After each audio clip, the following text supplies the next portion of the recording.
Kiekvienas žmogus turi savo rytinį ritualą. Tai yra būdą, kaip pradėti dieną.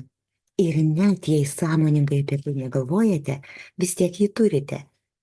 Ir tik nuo to didžiausia dalimi priklausys, kaip klostysis jūsų diena šiandien. O svarbiausia tame - suvokti, kuo jūs būsite šiandien.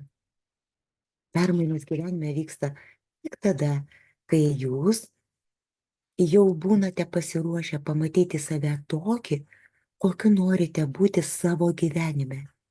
Jei nuo pat ryto galvosite, koks aš nelaimingas, koks sumautas, suknistas tas mano gyvenimas, koks neteisingas mano darbdavys mano atžvilgiu, kokie nykus mano santykiai, tai visai nesunku atspėti, kokia gi ta diena bus šiandien. Tai yra jūsų pačių nusiteikimas šiai dienai.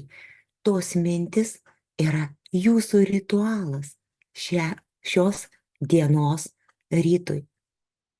Bet tuomet, kai nuo jų pabandysite atsitraukti, atsiras galimybė įsileisti naujų minčių, kad ir apie tai, o kaip aš iš tikrųjų norėčiau gyventi šiandien, ko aš sau linkiu šiandien, kokiu aš save matau savo gyvenime šiandien.